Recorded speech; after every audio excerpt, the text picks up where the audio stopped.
They've been in touch with me for a while about WnCC and partnering with Prof.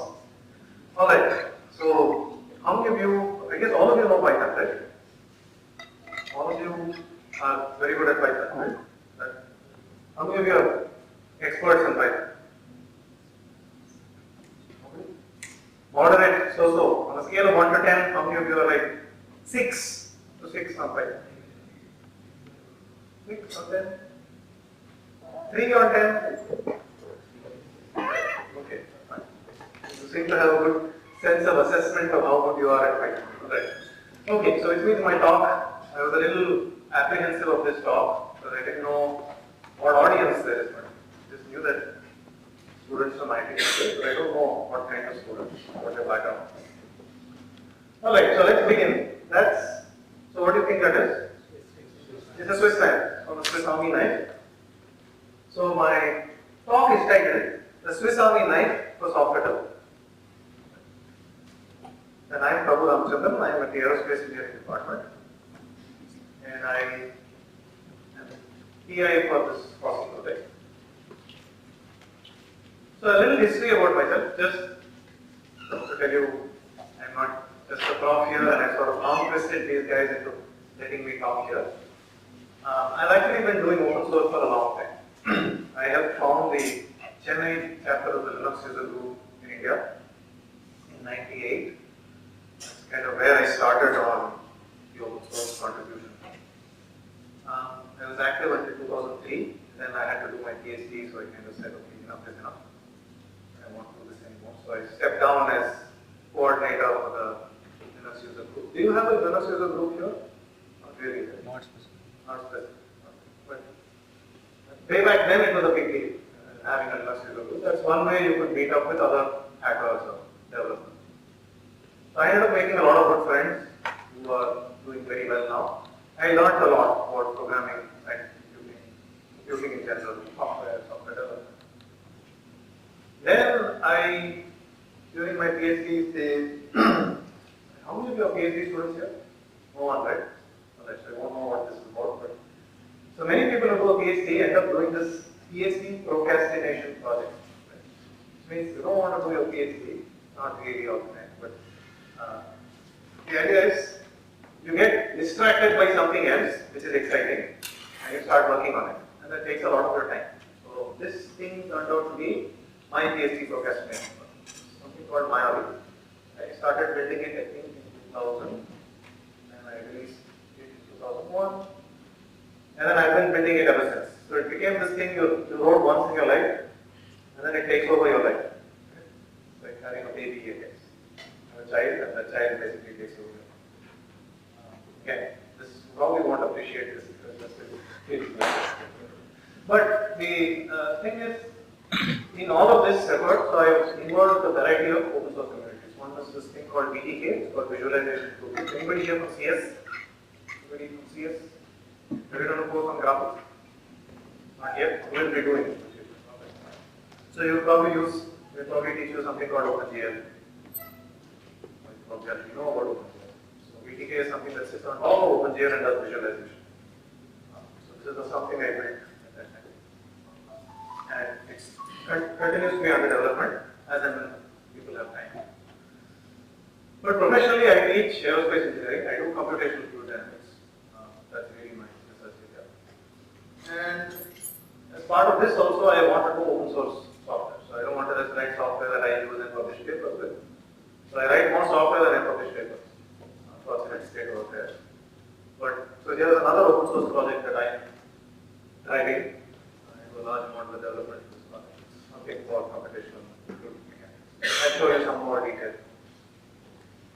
And then after that, I think in 2011 and 12, I was involved with a company. Has anybody here heard of WnCC? Company WnCC? Not you have, guys, obviously you've heard of it. So WnCC is a company based out of Austin, Texas. They have offices in Austin, Cambridge, and also in Pune. I helped start their Pune office. They do scientific computing with Python, large amount of consulting. They have a tiny product called Canopy. help start there, maybe not. So I'm kind of aware of some of the issues and challenges that people face as software developers in the industry.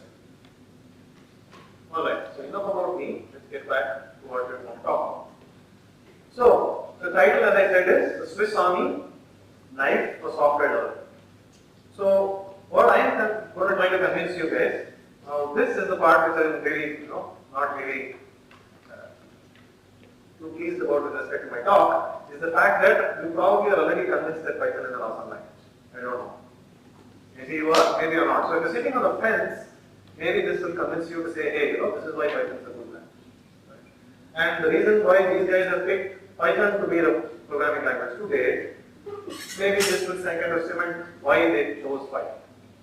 So what I'm going to try to convince you for the next 45 minutes to an hour is to show you how I have used Python over the years and how it's actually facilitated a lot of my stuff.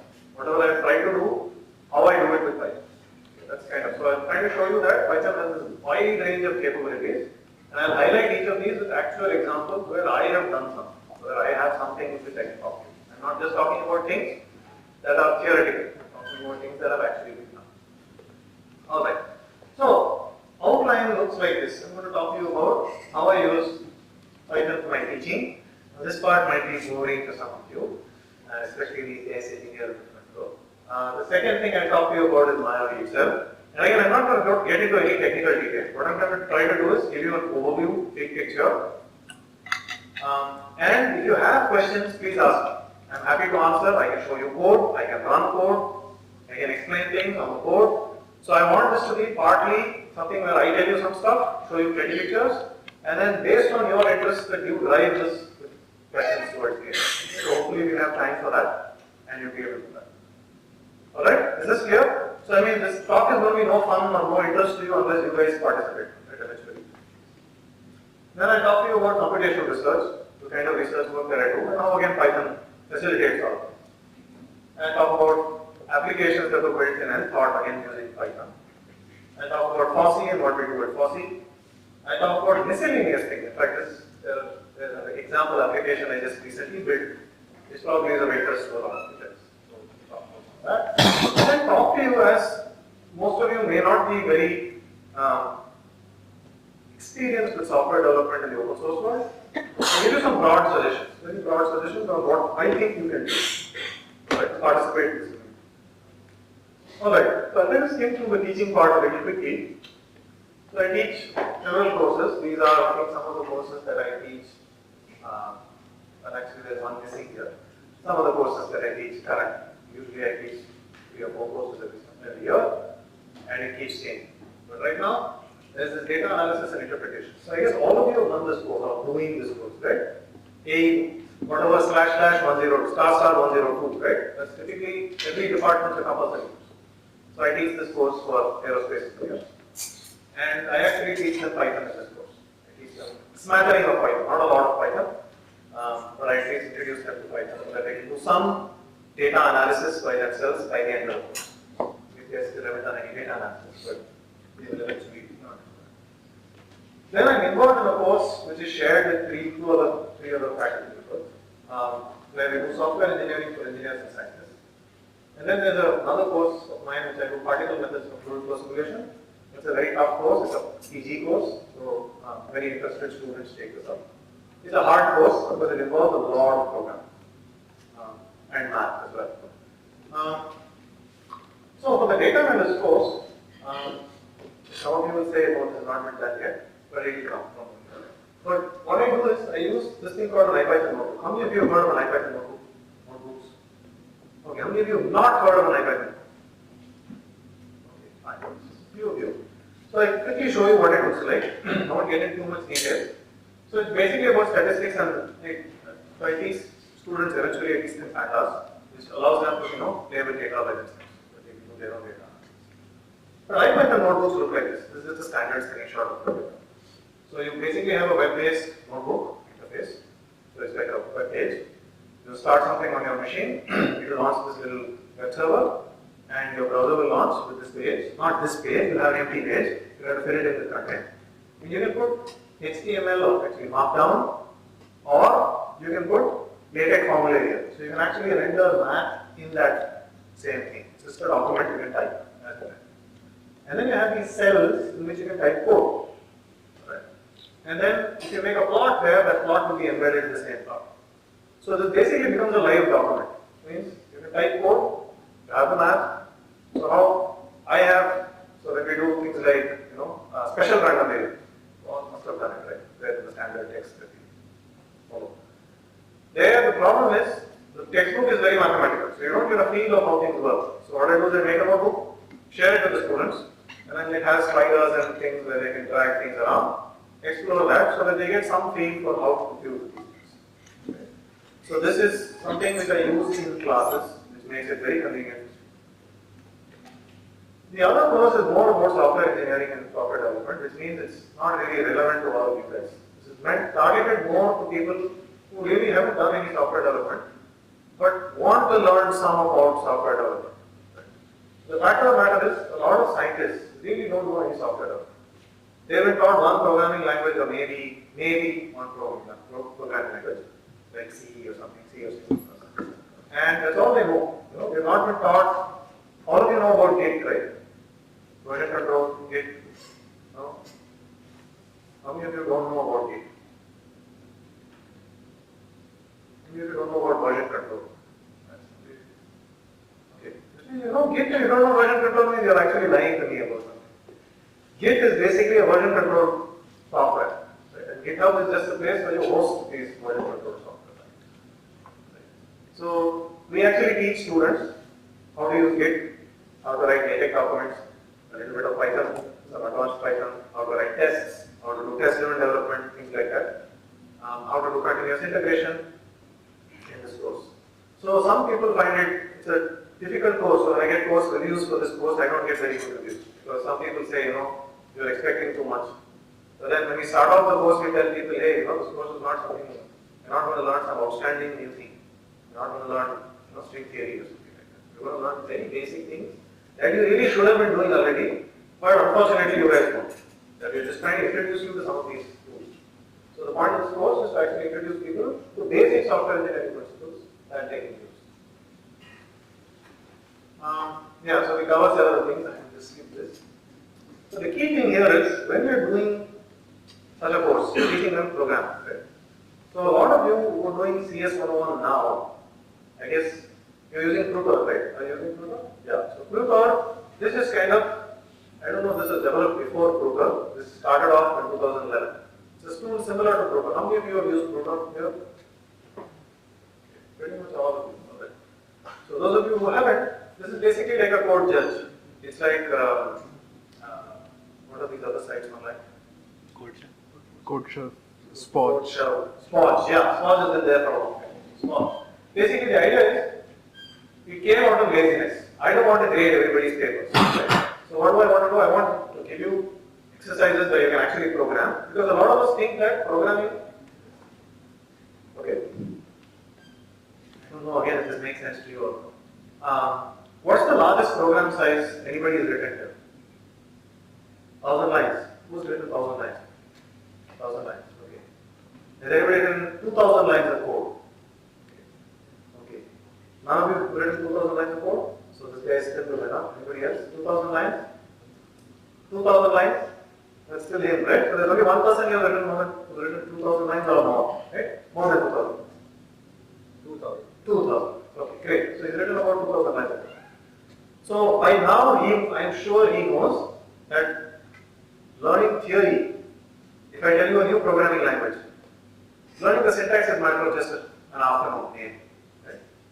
But actually learning to program, no matter how many books you read, you're not going to get it. You're only going to get it if you program. Right? So if you don't write code, you're not going to get programming. I made the same mistake. So I was an IT Madras. My CS 101 grade was a pathetic C. Right? So even though now I can talk in a software engineering conference, not a C then. Why? Because my attitude at the time was like everything else. I would say, physics, I understand it, I can always answer the question. Math, I understand it, well, you have to solve a few problems in math, I do that, because I burned my fingers. You solve math problems, you can do math, right? You can crack an exam. I thought Programming was the same way. Oh yeah, I know the syntax, I can write a program. But it does not work that way because part of it is a skill. Which means you have to keep doing it. Then you get better and better, your brain gets wired saying, alright, how do I become as dumb as a computer? That's really what you're doing in your program. You're telling the computer, giving it a bunch of stupid instructions that it has to follow mindlessly. This is pretty much what it does. So you have to kind of train yourself to become a little mindless, brainless. Okay? And give you an instruction, I do. Right? You got to simulate how a computer behaves. Which means it takes practice. Just like playing an instrument, right? An instrument, relatively easy to play.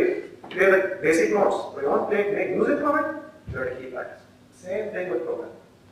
So what we found was, if we teach people programming and they never practice, they actually don't get anything out of the course. So we actually test them by giving them programming assignments, quizzes on an online platform where they can submit their code.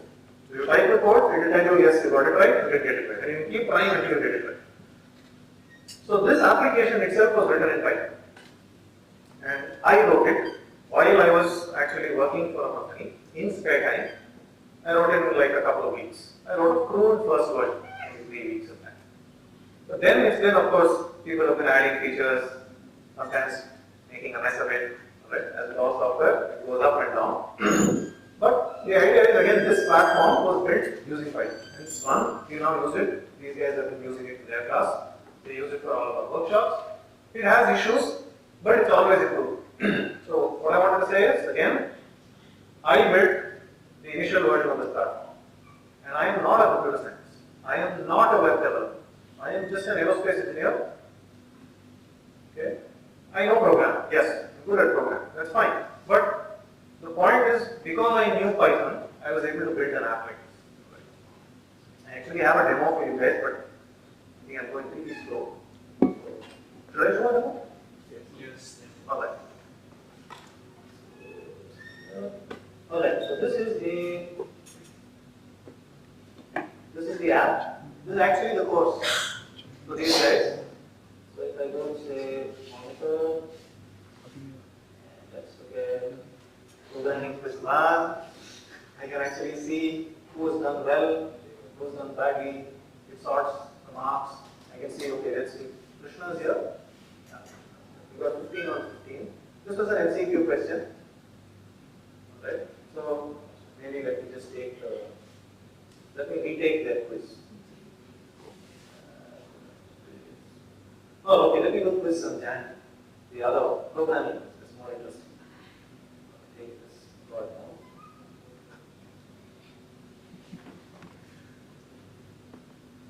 now. Alright, so it looks like this. You can read that, right? So what's it saying? It's saying Fibonacci lists something, like a programming question. Write a function called fib, which takes a single positive integer argument n and returns a list of the first 10 numbers in the sequence. Or the Fibonacci. Okay? So which means, for example, I say fib 1, it should give me a list with 0. Fib 3, it should give me 0, 1, 1. Okay? So let's try it. So anybody want to help me with the solution? Fib n. Result is what? Result should be at least 0.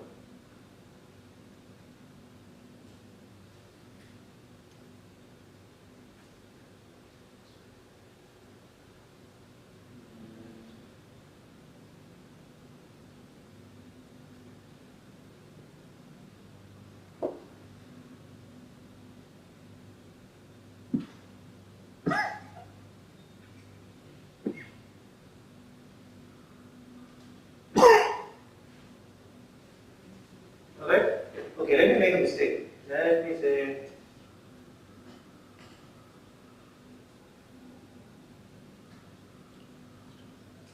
basically said, oops, well, I expected you to give me for 2, I was expecting 0, 1, you didn't give me 0, 1.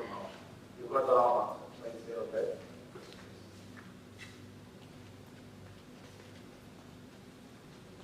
I got it. Alright? So I got the answer, so I go to the next question. So I can keep trying this. So if I say, okay, I'm going to now make an infinite loop here, right? This happens, right? We always end up writing infinite loops to me. So I try to catch the infinite loop and tell me, took more than 4 seconds to run, sorry, I'm not going to let you continue. So it doesn't lock up everybody else. So the idea is, this makes it very easy for me to grade the exam. I can even do partial mark. I don't have to sit and grade everybody's assignments. Second thing is, students get an opportunity to actually program. Again, Python kind of facilitates this. You can do it with any language, many languages. Prof has a very nice interface for C. Alright, so the next thing I'll talk about is Mayavi itself. Does anybody here use Mayavi? Alright, so Mayavi is a 3D visualization package. So what it does is, one thing that it has is it has an application. So as you can say Mayavi 2 on the shell once you install it, and it will launch something that looks not just like this, it looks somewhat nice. This I have actually loaded up some data and visualized it. So what you see here, on this side is a 3D visualization scene. You can click on it, drag, move it, stop. On the left side, you have the pipeline objects, things that you can click on and you can configure them here. And you have a Python shell here. So you can do neat things like you can click on something and drag it and drop it onto this. Maybe I'll just quickly show you what.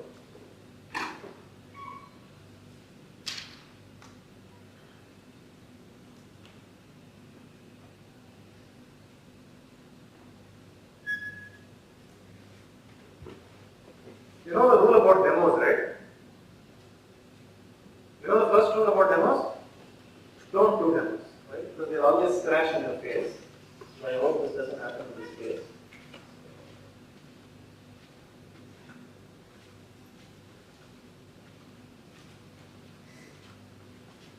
Alright, so this is called a voice surface, the parametric surface. But notice that it's a full-fledged three-dimensional scene that I can interact with. The nice thing is I can click, drag, and drop here, and I can say surface dot contours.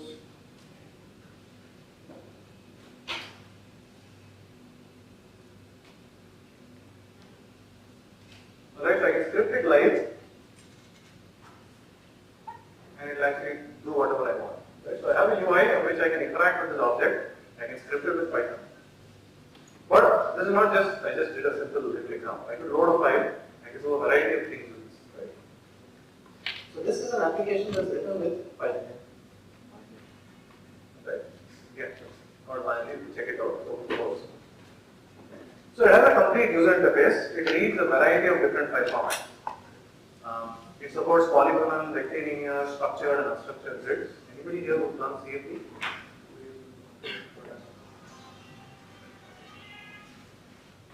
Computer graphics? So if you take your SS2, so I skip. Alright, so basically when you represent data, so think of it this way. Let's say you have the temperature of this room. Alright? So imagine a problem. Let's say I'm trying to design this room and I want to be able to simulate, say, the temperature of this room. How would you first represent that temperature? What do you think you would do?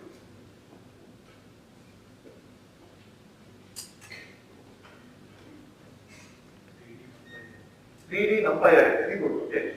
Well, 3D NumPy array is a good start, but the problem with the 3D NumPy array, it has a built-in structure, right? It's 3D, which means it's a cube. If you think about this room, it's 3D, yes, but it's not a cube, right? It has this thing going up, it has all these funny surfaces, right? It's not a cube at all.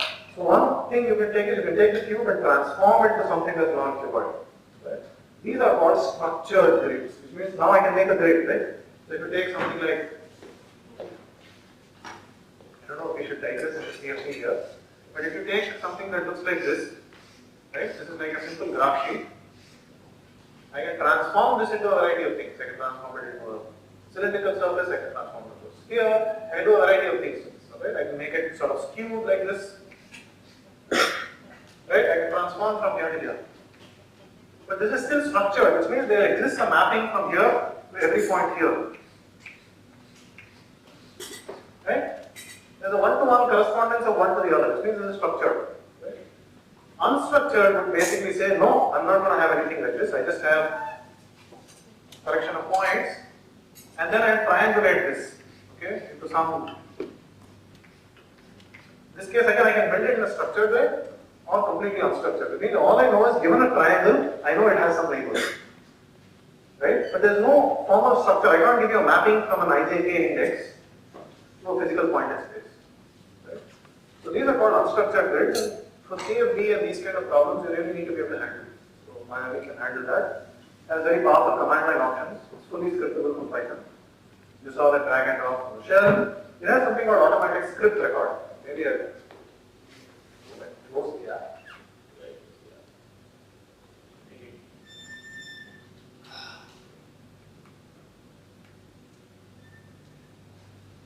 Alright, so what I'm going to do here is, I'm going to turn on the little button here.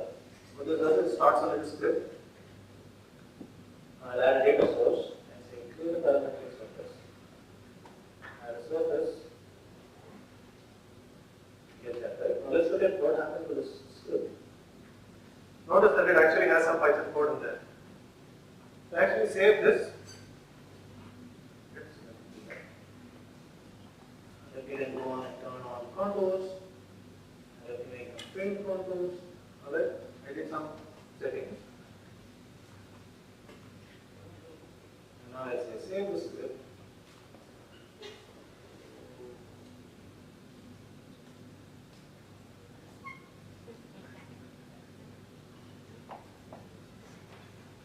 Close this. Let me go and edit that. It's a full-fledged editable Python script. I'm just going to move from.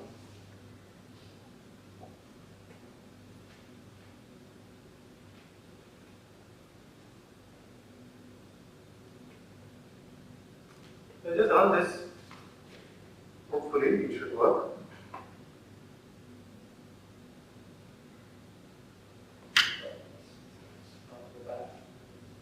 Exactly where it is. This means I can do actions on the UI. You click whatever buttons, it generates a Python script, and I can save it. So if you have not written something like this, it's actually a fair bit of work to implement something. It's not that straightforward. But you can do it. There are libraries in Python that kind of allow you to do this. That's what I call automatic script recording. It's embeddable and extensible, which means you can make things like this. First thing is, if you have an IPython session, like a lot of you, have anybody here used IPython? Not used IPython? Who's not used IPython? Wow. Go check out IPython. If you use Python, start using IPython, you'll never go back to your original Python now. Use IPython. It's an enhanced interactive Python interpreter, which gives you access to help, a bunch of magic functions, the shell, a whole bunch of stuff. Okay? So check it out. One of the nice things you can do with IPython is it gives you an interface where you can use it like MATLAB. So you can actually do stuff like this. You can say from apply import star, create a mesh grid, and then with this line from my import MLab, you can say MLab.surf and we get a plot that looks like this. Without the full application. Right? So Miami supports this. With about 50 lines of code, you can write a little UI which presents you with these dialog. You can click drag and it will update it. All of this is built with a package called traits, part of Ethod's open source offering. So this code, you see the code here? 1, 2, 3, 4, 5, 6, 7. 7 lines of code. If you just run this script, save it in Python, you have this installed, you'll end up getting these two kind of UIs. They just fall off. It's not a lot of code, right? So all of Miami is kind of built around this technology. It's called traits, and it's really, really powerful. Because it allows you to specify objects in Python, which you can easily interact with. So you can build something way more complex, something like this. So here's another dialog which embeds Miami inside, where this actually integrates the Lorentz equation. Has anybody heard of the Lorentz equation? You all know ordinary differential equation, right? ODEs, you've done MA108, where do you do ordinary differential equation? Right? So now you must have done ODEs, right? Ordinary differential equation. No? Oh, next sem. Okay, you guys are after mid-sem. So all of you are first year, or you guys in the back? So you've done now 8, right? No? You are first year, right? Okay, so if you have a differential equation, you know differential equation, you must have done this for JE, right? Don't you do the JE? Yeah, so if you have dx by dt is some f of x.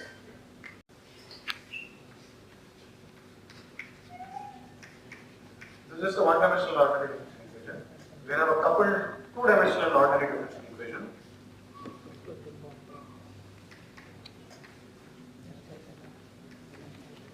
A lot of problems fall into this. Even something as simple as planetary motion, right? You can convert a second order ordinary differential equation into two coupled first order ordinary, right? The planetary motion is, how do you integrate the motion of the earth around the sun?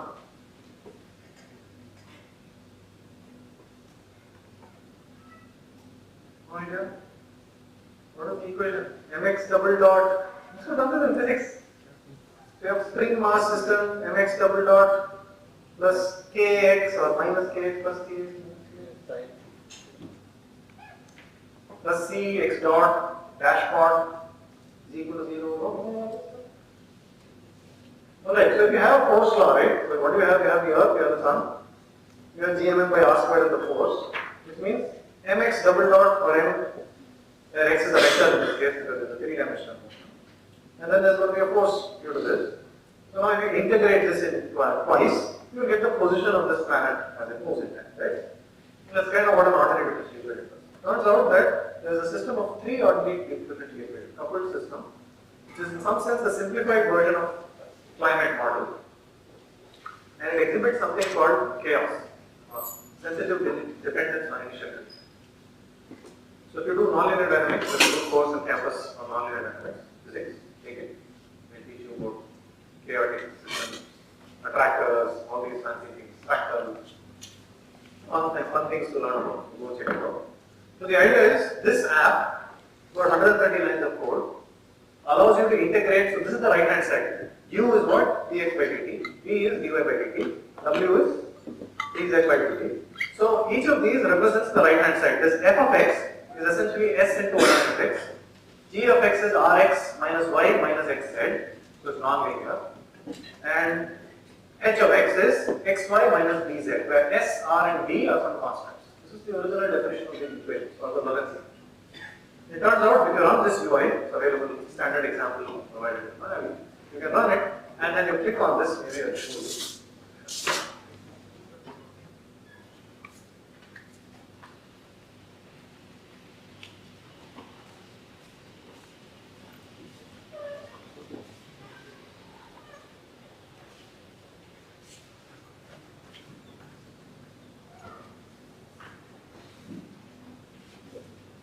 Alright, so that's the app.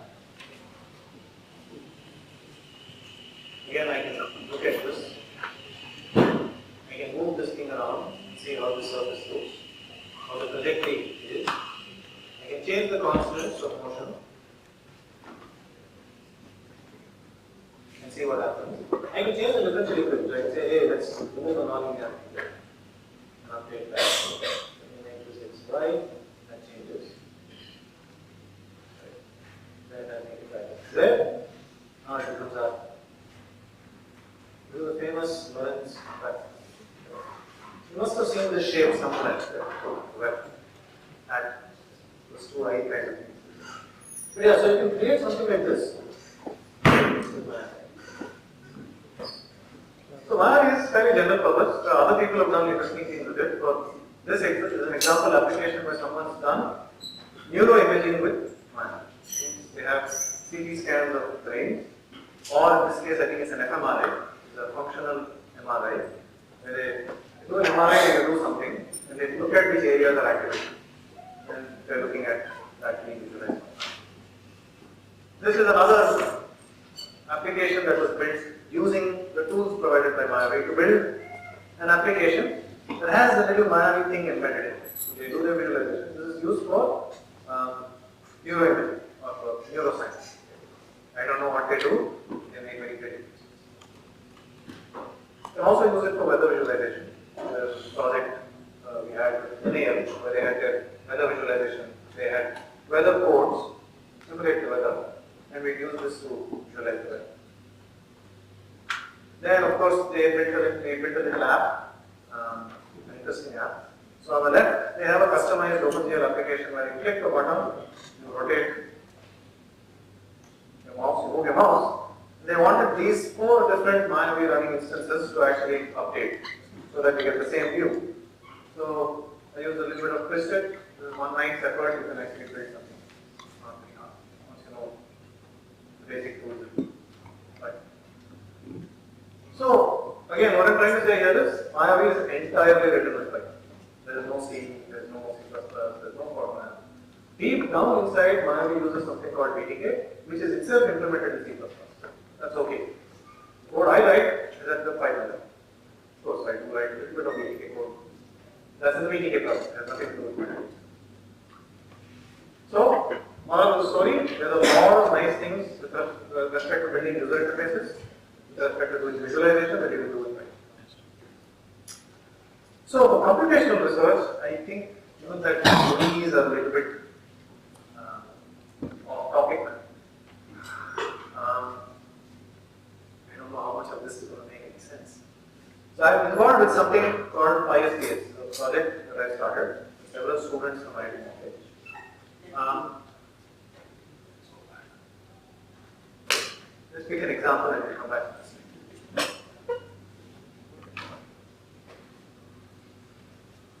So what we have here is, this is like a dam of water. There's a big vessel, the dam of water, and there is this little shaped thing here called, it looks like what? SPH, right?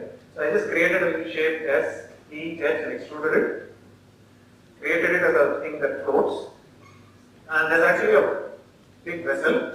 Inside this, the water is there, and the SPH thing is there.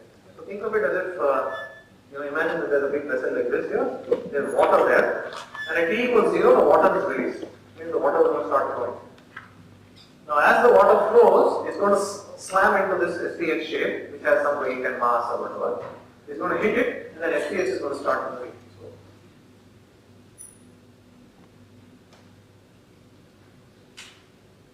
Alright? It's a very simple simulation. But it's not trivial. There's another example. That's like a beach front. The SPH is just floating there. There's another case where it's not. So again, you can see that we simulate these things. This simulation again is done using PySpace. Right? So what is this PySpace thing? I'll come back to it. You can also do stuff like this. These are two steel rings that are essentially hitting each other, colliding, and moving backwards. Right? Alright. So what is this? So this is a technique called smooth particle hydrodynamics. What you do is you discretize your fluid like that water that's falling into little particles. Right? These represent whatever fluid properties you have. You have a governing differential equation.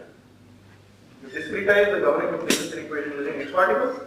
You rewrite your equations in a form that fit this machinery. You get some set of equations which change the properties of these particles in time. You change the properties in time, update your particles. So it's again kind of very similar to the set of ordinary differential equations. You basically convert your partial differential equation. You all know fluid mechanics. Fluid mechanical equations. Have you done fluid mechanics here? You're doing fluid mechanics. Partial differential equation. Partial differential equation. You guys have looked at PD. Oh, it doesn't seem like you guys are IIT students. PDEs. You've done PDEs, right? Alright. Oh, you didn't have lunch. Okay. So basically you have these PDEs, you convert these PDEs into ODEs, and then you can integrate. Right? This is very computationally intense. As you increase the number of particles, it becomes extremely computationally intense. The problem is, it's not very easy to write HPC code. Right? You have to be very careful with how you do. So what this library does is, a user can just write the description of what they want to do with these particles in pure Python. What it then does is, but the difficulty with Python is it tends to be slow. So if you want to do a lot of routing with Python, it's going to be very, very slow. So what we do is we take high-level Python code, we generate high-performance code on the fly, compile that. Optionally, we use something called OpenMP, which You can use all the cores on your machine. And if you want, you can use MPI, and you can distribute the simulation across multiple machines connected on the internet, on a network, and run it. And it's cross-platform, it's open source, and you can do a lot of simulation stuff. It's all written in Python. So again, all of this stuff is driven by Python. Use Python even for my WnCC stuff. Now, usually this is not enough. Suppose you have to publish a paper. You can't just say, okay, I wrote this software, here is one result, and submit it and get it. Not easy. You basically have to run many simulations. So if you come up with, say, a new scheme, or something which says, okay, I'm going to solve this in a better way, you have to convince everybody else that, yeah, there's a better way of doing it, right? So what do you have to do? You have to run many simulations. You have to consider a bunch of benchmark problems, solve those benchmark problems, run those, execute them, compare with somebody else's simulations, and say, mine is better than yours, right? That's what you have to do. And you have to write pages and pages. You have to say, this is the theory, this is how I've done it. Now, very often you will find papers that you would read, don't do the same thing yourself. You'll find that there are papers, they will tell you to get you some results. They will not tell you how they got it, they will not give you their source. Which means you basically go on faith that they actually got these results. Secondly, you can't reproduce their results. It's a big problem. Right? But with WnCC, it turns out you can make it very easy to reproduce these. So I had a situation recently where I had to run these 70 simulations. It would take like 5 days to run this. Now I can't keep track. I have to teach class, there will be some students walking in. I cannot keep track of this simulation I ran on this day, I changed the code on this day, this has to be run, can't do all of that. So, you know what? Another Python package which takes whatever I want to run, schedules them on a farm of machines, distributed. So if you give me an account on your machine, I can run it on your machine. Kind of like that. There are lots of machines in the lab that are not used. So I said, okay, if I have an SSH account on it, I'll see that machine. Quietly I install software, run it there, get the results, and bring it back to my machine. So what I can do now is I can run these 70 simulations with one command. It take a bit of time, it might take a day or so to run, but as many machines as you give me, I can keep them occupied, run this. So if I want to change something, if this happens, so suppose you submit a paper, the reviewer will say, no, this is not correct. Now this problem instead. Or can you show me this plot instead? No, this can increase the resolution of this case alone. You can't keep track of this. So with this, I can do that. I can just say, okay, add this one more thing, run it, boom, just spit out all the graphs. I just run PDF take on my manuscript and I get it. Right? So again, this automation stuff also you can write with Python. So it's not just a language that you can do for the web, just something you can do with UIs, just something you write with your numerical analysis. No, you can do a lot of these. Alright. How many more time? How much time to write? 15 minutes. 15 minutes? Alright. It's halfway through this next. Okay. So we go through this very quickly. As I said, I've been involved with this company called Distrion. They also build a lot of things. So this you might have seen. I'm not going to talk much about this. So here's something more interesting. So Distrion actually built this app for, what do you think this looks like? Teeth, right? So this is an app for dental implants. Right? So again, this is an app that was built with Python. A lot of this visualization was done with actually two libraries. One is ATK, the other is something called Chapo. So all of these are open source tools. The application is not open source.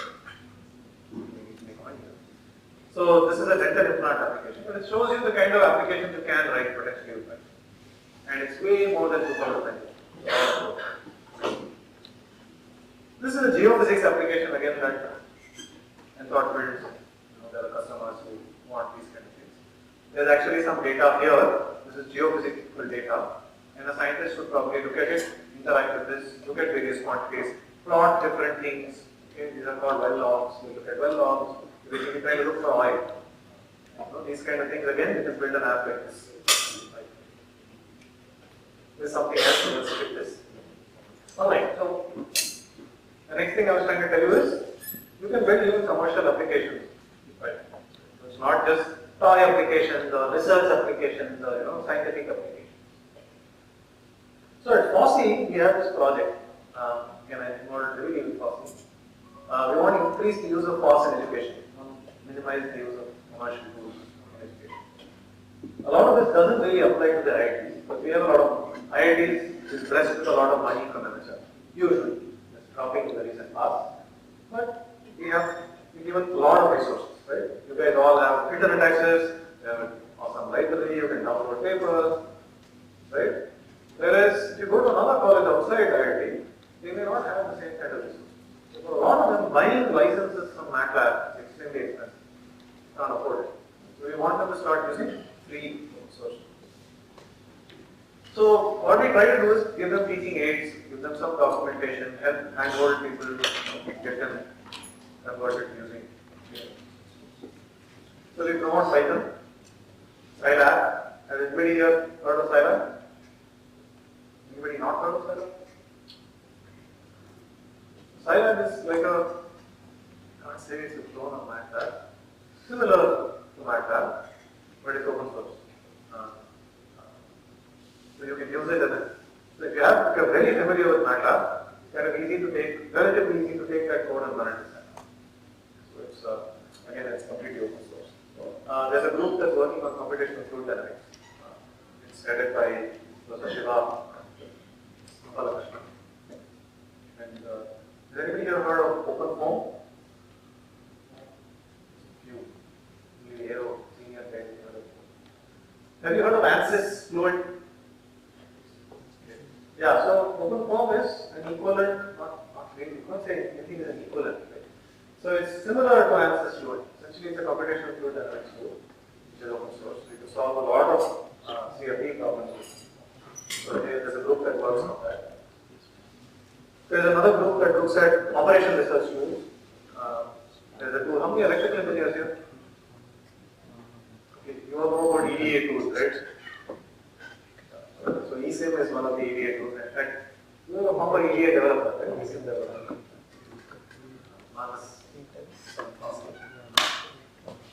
Okay, so this is another application that's this eSIM has been built by FOSSEE people, and it uses existing open source libraries that are electronic design automation. The tool for that. So if you're building, say, a circuit, and you want to, test that circuit, you want to manufacture that circuit, you need tools to do that. You do open source tools. There's another project called OSDAG. There's something else called Sandhi. Anybody here heard of Lapley?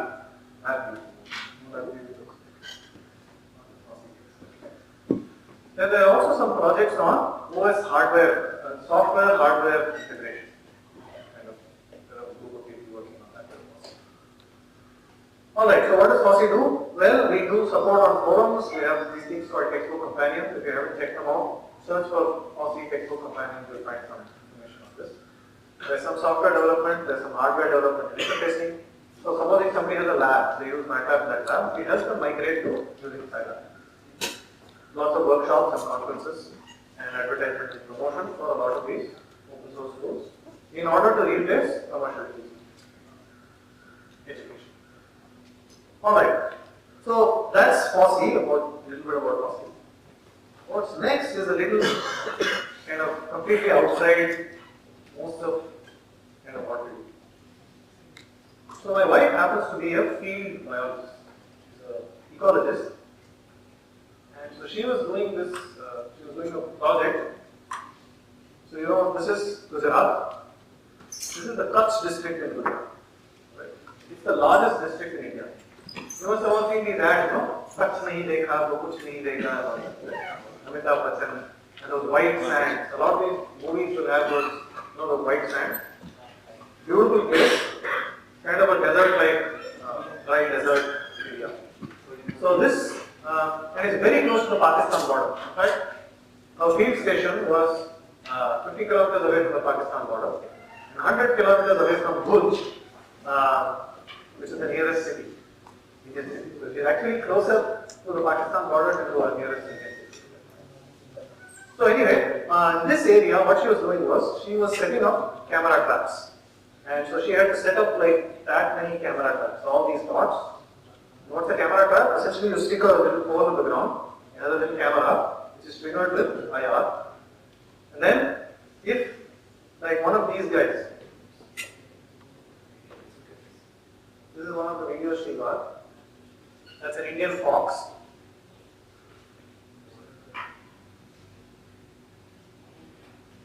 a 30-second clip.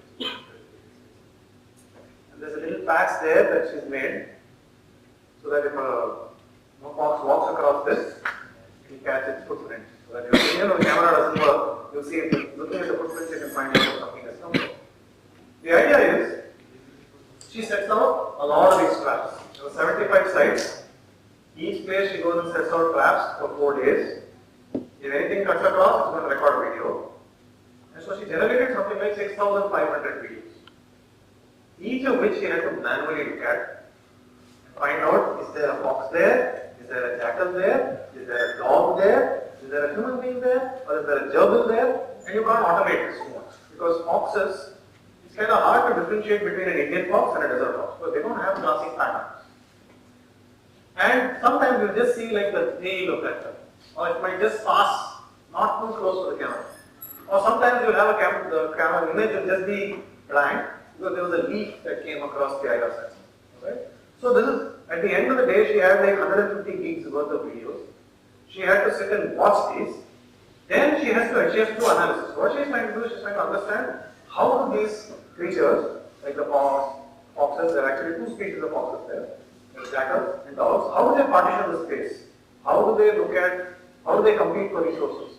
Do they separate in time? Do they separate in space? So now she can answer some of these things. But to do this, she first has to look at those 6,500 videos and enter the data.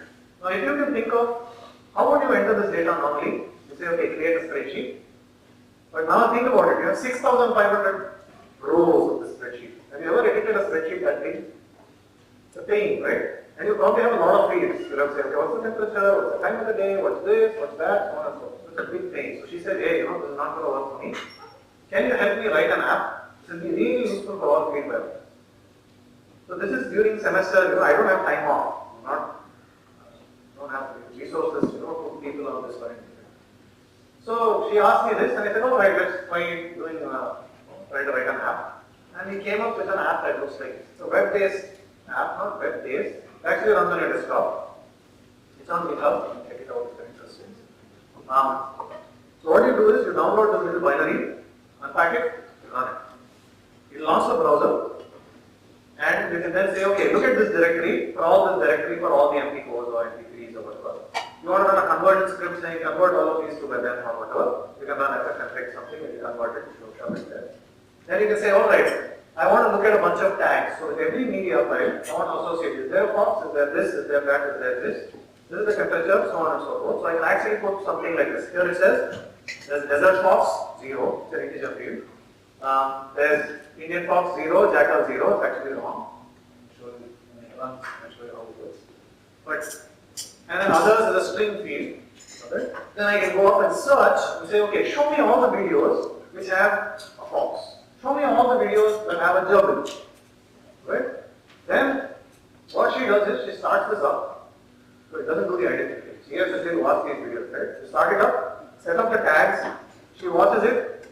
As she is watching this video, she can edit these tags and say, oh, there's a fox here, there's 1 fox here, 3 foxes I saw on this, right?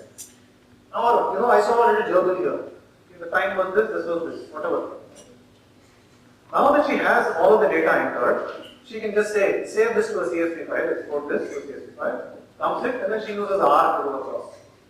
She uses a lot of biologists use R. Have you heard of R? The R programming language. So this application was written entirely in Python. Okay. Of course, for the UI, I have to use HTML and JavaScript. So there's HTML and JavaScript as well. But essentially, there's a tornado-based app that spawns a web server, and then there's a browser which talks to this process and then makes sure that so it's not running Django. You don't need to set up a server. It's very easy to set up, very easy to run. All right. So that's another example of something completely unrelated to what we normally do. But you can again build it back. All right. Then other things, like for example, for the department, we have to do admission. So with admissions, you again get 800 people who apply. Now you have the department will say, this person, if they are a BTech student and they have more than 8.0 CPI, they should be called for an interview. If this person is either in ISC or IIT or NIT or some set of colleges, and they have a score greater than 75%, they should be called for interview. Or if they have 65% and above, which is first class, and then again we have the reservation. So we have to say, if you are general, you are 65. If you are OBC and non-creamy, you are 0.9 of that. If you are SC, ST, you have to be 2/3 of that. There are these rules, right? So you have to operate all of these rules, and then based on those rules, you have to call these people for an interview. You can make a lot of mistakes. So to do this again, I was asked to do it once. So I knew Python, so I am not going to do this manually. So I said, okay, I will pandas, wrote a bunch of code, this will spit out all the relevant answers. So once again, even though you're busy, there's a lot of things to do, this is not your main thing, Python makes it very easy for us to do a lot of things. Right? And it's not like I'm the only guy doing it. There are a lot of other people who use Python and swear by it in academics, as well as out there. A lot of companies use Python heavily. Right? So what I'm saying to you is, there are diverse needs that people have. If you're this day and age, you can't run away from computers, right? Whatever you're doing, you're going to have to use computers at some point. So you might as well learn one language. And I'm saying that you should not learn one language Python. You learn this language, you're second. Because you can do a lot of stuff. Alright, so this is all steel, right? Sales pitch. So what? What can you do about it? Well, I would strongly suggest you learn Python. Even if it's not Python, master some modern programming language and its entire ecosystem. So it's not enough if you just know the syntax of one language. You need to master the syntax, master the programming language. Also understand, okay, here are all these tools that I can potentially use. Read code, read good code, look at good libraries, right? And master those as well. The instant you start building your tool set, it's like, if you're a carpenter. If all you have is a hammer, you can't do too much. Right? When you start getting more and more tools, as you get more and more tools, you can do more and more. Right? So as your skill set grows, you become a better developer. You can do more things. Right? But then how do you start?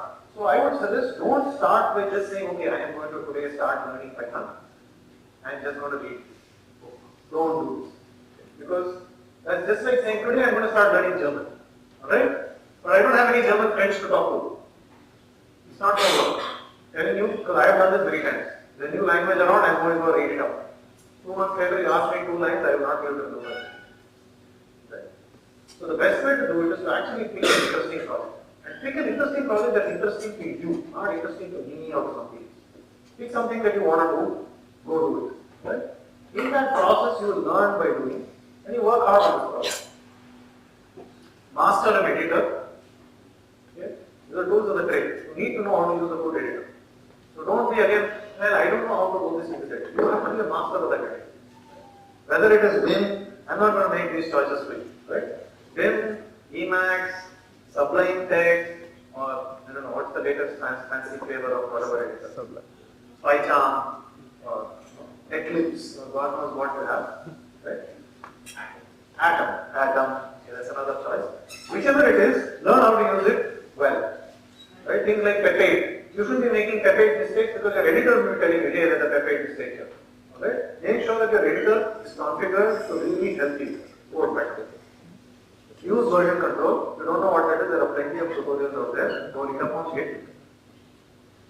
Write quality code. Okay? So focus on documentation, reuse, design, testing, and automation. Make sure you do spend time on this. Initially, you might think, oh, this is all junk. Who's going to do all this? You learn your lessons. Right? Later on, when you start writing this code, you say, oh my god, this is the most powerful code I've ever written. Okay, you do better. So you learn by following. That's perfectly all right. But do something. And take pride in what you do. Alright? And know for certain that you're going to write graphic code. I still write graphic code. Alright? You're all going to keep writing bad code. But you try not. It's not that I want to write graphic code. You write code and then you realize that, but it's important that you learn that you are going to write bad code. That doesn't mean it means at this point you will write bad code. I'm saying as you evolve, you will find that your own code in the past is not so good. You will become better at programming. But at any given point of time, take pride in what you do. At this time, I know so much. Okay, with this, I will do the best that I possibly can. Then learn a little more. Get feedback from other people. So what projects you pick? Well, I would suggest looking at existing projects or new projects. You can even start with stuff like documentation. Pick some project that you think, hey, I really like this.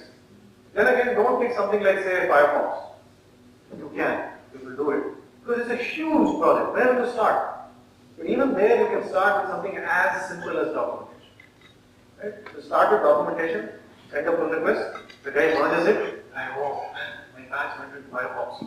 Right? It feels good, really feels good. It's like a drug actually, when you start programming. So do this, and you will slowly find yourself becoming a better and better programmer. Participate in the loop. Thank you.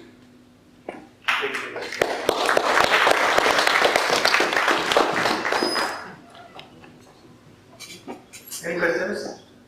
In the Vixen software, did you have a computer vision component too? No, there is no computer vision component at this point, but it can be added. So for me, the primary goal was the ability to enter data. I can show you a demo. Since you asked.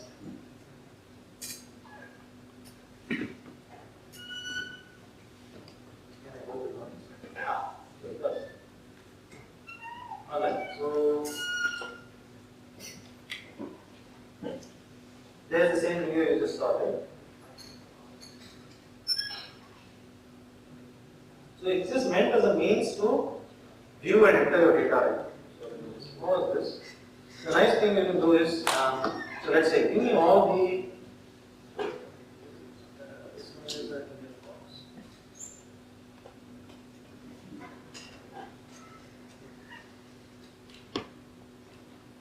so basically it tells me that there's this guy, actually there's a desert cross. I think there's also a video of something in Germany.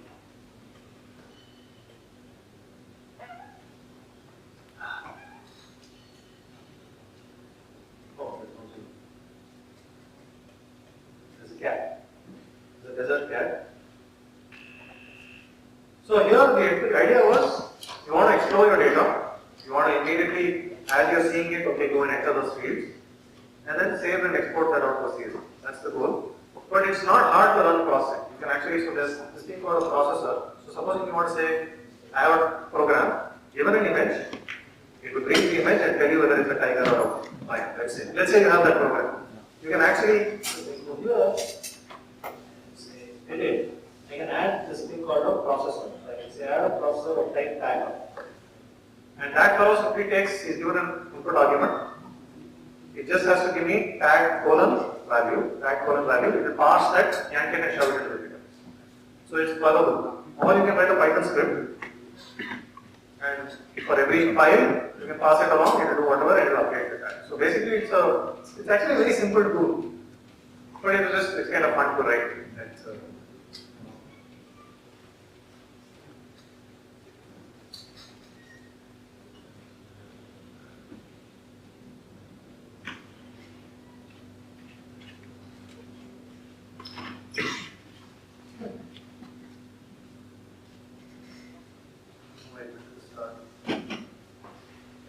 Anything else?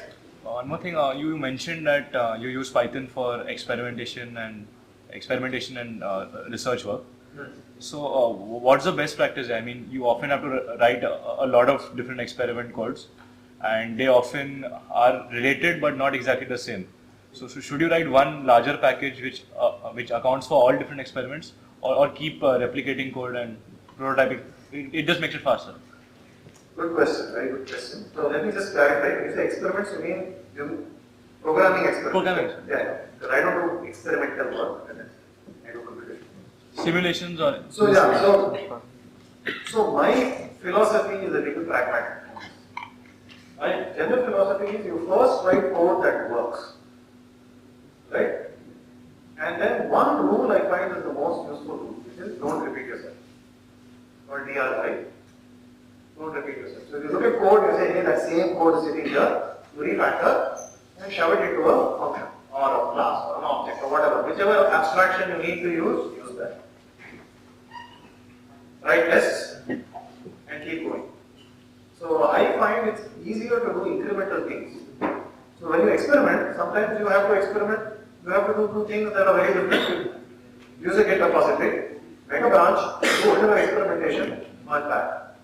So I think you should also find your own comfort. Because, for example, even looking at Git comments, some people like to commit everything. They make 3 lines, they commit it.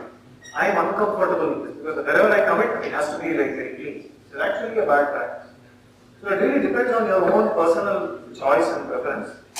But I feel when you're programming especially, it helps if you have something that works first. So you get something working. Right? Now that you have it working, fine, commit it. Then make the next set of changes. And then say, okay, refactor, clean up. And when you start writing more and more code, you absolutely have to have tests. So for Vixen, you might think, hey, that's just a UI app. I have 78% coverage. I have a model view control clearly separated. And even though this is a spare time thing, I have 75% plus coverage. Which means 75% of my code has tests. Which means I run 53 tests. I know my software is reasonably alright. The only thing is missing is some kind of Selenium test. But once you have a test coverage, so I refactored the whole thing recently and I got 10x performance improvement. The only way I was able to do it because I had test coverage. So I say, okay, I have all tests, now I make changes and rerun the test suite, everything runs. If you don't do this takes a lot of time. So writing tests will take you sometimes as much time as writing a software. So if you're just going to write 5 lines of code, maybe it doesn't make sense to write tests. But the instant it crosses like 500 to 1000 lines, and you're expecting to reuse it, really helps. And you're expecting that you make changes. So any modern software package, they'll have solid amount of testing. So yeah, so basically you have to follow a pragmatic approach. You get something working, refactor, and ideally if your thing is sufficiently easy, you can write tests easily. So it's a good idea to start writing tests. If you use something like PyTest. Have you ever used PyTest? Check out PyTest, py.test, I don't know how they call it. Or you use most tests a little more. PyTest, I find is very easy to write. You can just write a function. So let's say you have a function to write, read a file. How do you know your function is doing the right thing? The instant you write a little test for it, you're certain that the function is doing what you write. Right? So writing a test with something like PyTest is very easy. You just write another function saying test read file, and you just say, okay, here's the dummy file, read it. Yes, it looks like it's written. The instant you've done that, next time if you add another function, you add something else, the retest function is kind of tested. It really helps, but you have to kind of push yourself through. It's not easy, it doesn't come easy. No, but the issue I feel is that you have an idea in your head and you really want to implement it fast, but refactoring will take significant effort. Yeah. Then what do you do in this? See, if you are going to have to refactor your app, you really have to have this. So what I would suggest is, suppose you're writing something, you're going to throw it away. Don't bother. But if testing it is easy, sometimes testing it is not easy. Right? So supposing you're going to do something like on the browser, it really depends. You can have browser level tests. Web development, they have good testing. There's Jasmine, there are a lot of these tools which will allow you to test. But it requires experience and testing. But if it's throwaway code, you don't care. But the first instant you're going to take from that throwaway code to something which you're going to use and reuse, write a little test it. The instant you do that, your refactoring will go super fast. Because you don't have to ever worry. Because you run the test suite, you're like, yeah, everything works. Right? I don't know some of you, how many of you didn't understand what I said about tests?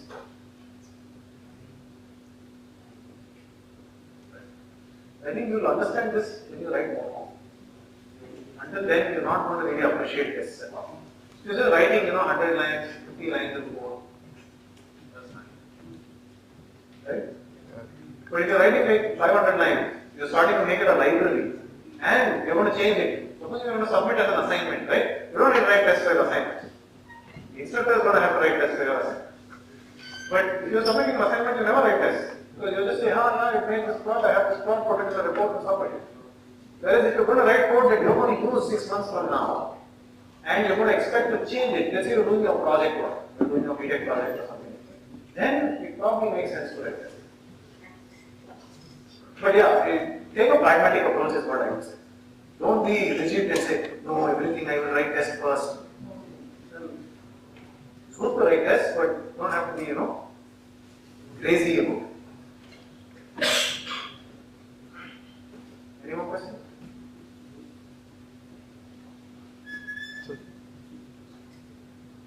Okay.